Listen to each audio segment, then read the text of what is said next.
लालगढ़ राज्य के राजा देव सिंह चिंता में डूबे हुए थे।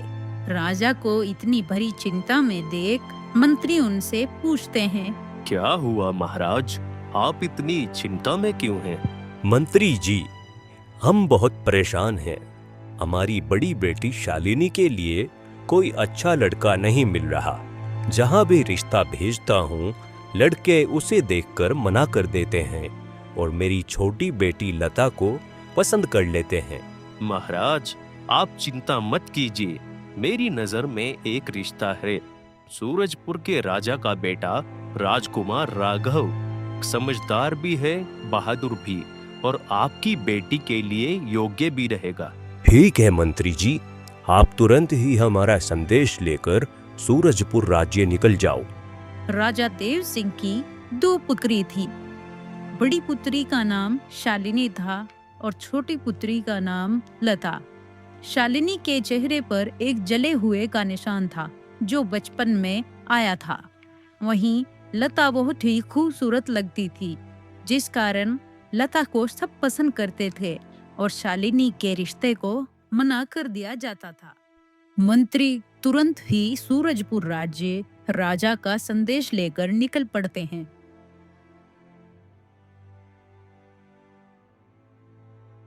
मंत्री जी, हम आपके इस प्रस्ताव को स्वीकार करते हैं, किंतु अंतिम फैसला हम अपने पुत्र से पूछकर ही करेंगे। ठीक है महाराज, हमें आपके जवाब की प्रतीक्षा रहेगी। वहीं दूसरी ओर राजकुमार राघव जंगल में शिकार करने पहुंच जाते हैं। आज तो हद ही हो गई, एक भी शिकार नजर नहीं आया। खैर, कुछ देर और देखता हूँ, शायद कुछ मिल ही जाए।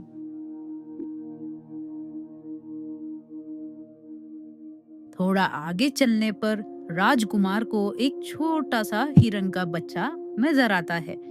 अरे वाह, एक हिरन का बच्चा! मैं इसे मारूंगा नहीं, इसे पकड़कर तो मैं महल लेकर जाऊंगा। वो तुरंत ही घोड़े से नीचे उतरकर आते हैं और हिरन के बच्चे को देखते हैं तो वो हिरन का बच्चा वहाँ से भाग चुका होता है। पर तभी थोड़ी ही दूर राजकुमार को एक सुंदर राजकुमारी दिखती है जो जंगल से फूल तोड़ रही थी।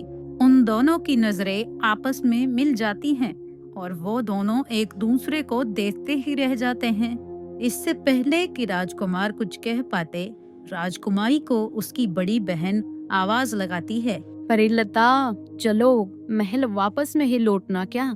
शाम ढल रही है। राजकुमारी वहाँ से चली जाती है और राजकुमार भी महल को लौट आते हैं।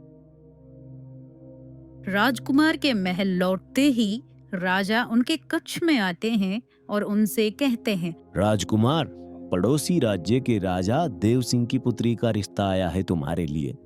तुम्हारी इस पर क्या राय है? पिताजी, आप उन्हें मना कर दीजिए। अभी हम विवाह नहीं करना चाहते और जब भी करेंगे तो अपनी पसंद से विवाह करेंगे। रात्रि हो जाती है। राजकुमार राघव उस प्यारी सुंदर राजकुमारी के बारे में सोचते रहते हैं। आखिर कौन थी वो इतनी सुंदर राजकुमारी?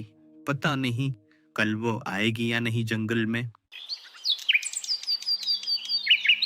सुबह की पहली किरण होते ही राजकुमार जंगल की ओर निकल जाते हैं, इस सोच में कि शायद राजकुमारी आज भी आए। पता नहीं आज वो सौंदर्य परी आएगी भी या नहीं, और मेरा मन कहता है कि वो जरूर आएगी। तभी वही राजकुमारी पीछे से राजकुमार को आवाज लगाती है, क्या आप किसी खास का इंतजार कर रहे हैं?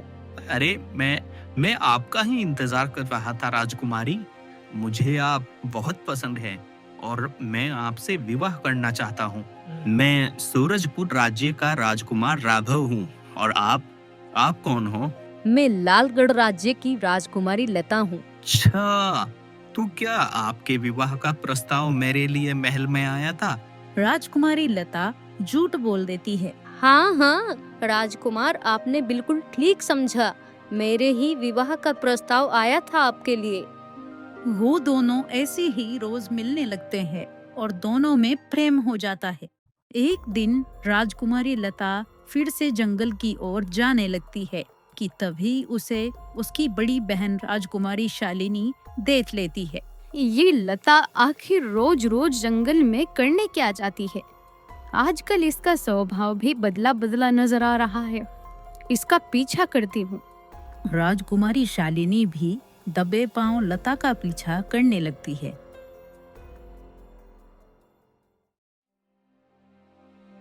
राजकुमार जी, आखिर हम कब तक ऐसे ही मिलते रहेंगे? जल्दी से मुझे अपनी रानी बना लीजिए ना। हाँ हाँ राजकुमारी, हम जल्दी ही विवाह कर लेंगे।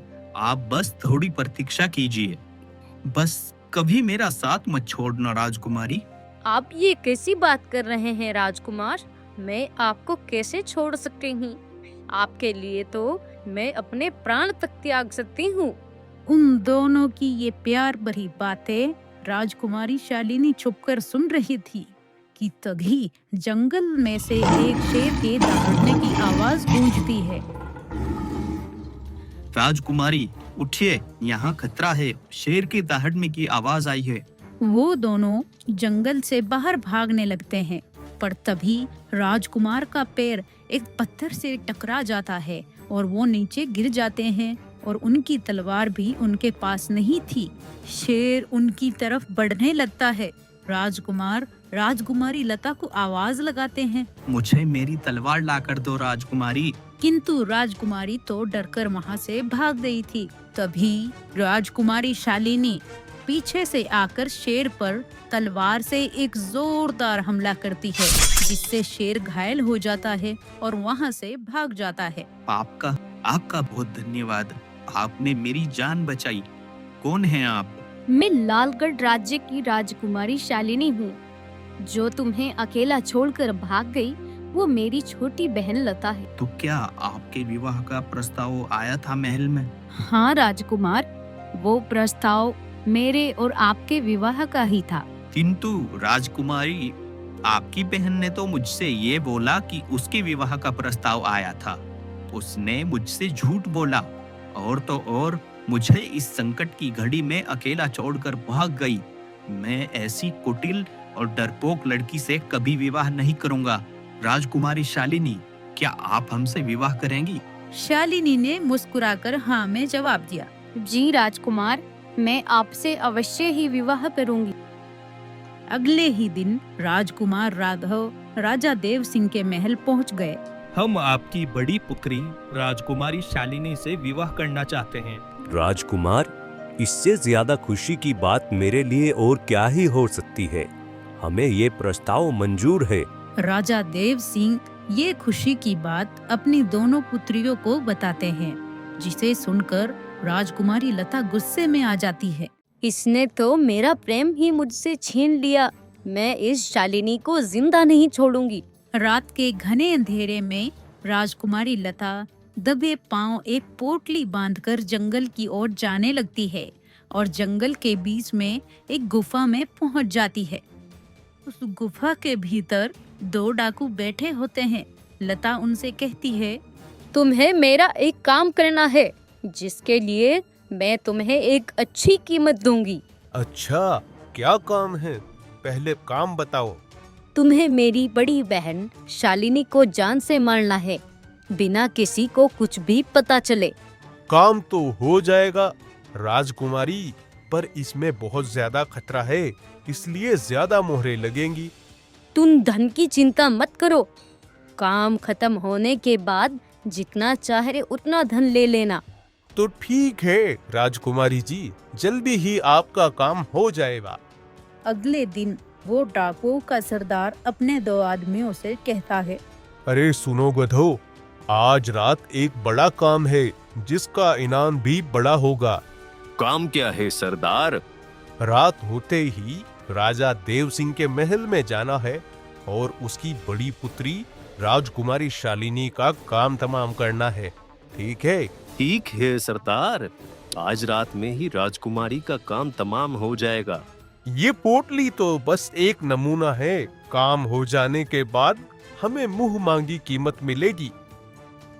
दोनों डाकू रात के अंधेरे में महल में घुस जाते हैं और किसी तरह आहिस्ता आहिस्ता राजकुमारी के कक्ष में पहुंच जाते हैं, जहां पर दोनों राजकुमारी सो रही थी। अरे बिल्ला, यही है अपना शिकार, इसी को शायद हमें मारना है। वो लड़की तो इसकी दासी है शायद। ठीक है रंगा, मैं इसके मुंह पर हाथ रखता हूँ, तुम इस पर चाकू से वार कर देना। जब डाकू राजकुमारी लता पर वार करने के लिए अपना चाकू निकालता है तो उस खंजर की आवाज से शालिनी की नींद खुल जाती है और वो तुरंत उन डाकू को देखकर अपनी तलवार उठा लेती है और उनमें से एक डाकू पर वार कर देती है। वो दोनों डाकू वहाँ से तुरंत ही भाग जाते हैं। क्या तुम ठीक हो मेरी बहन? उन दोनों ने तुम्हें कोई नुकसान तो नहीं पहुंचाया ना? शालिनी, मेरी बहन, मुझे माफ कर दो। मैंने तुम्हारी जान लेना चाही और तुमने मुझे बचा लिया। ये क्या बात कर रही हो लता तुम? आखिर तुम मुझे क्यों मारना चाहोगी? उन डाकुओं को मैंने ही बुलाया था तुम्हें मारने के लिए, किंतु उन्होंने मुझे ही अपना शिकार मान लिया।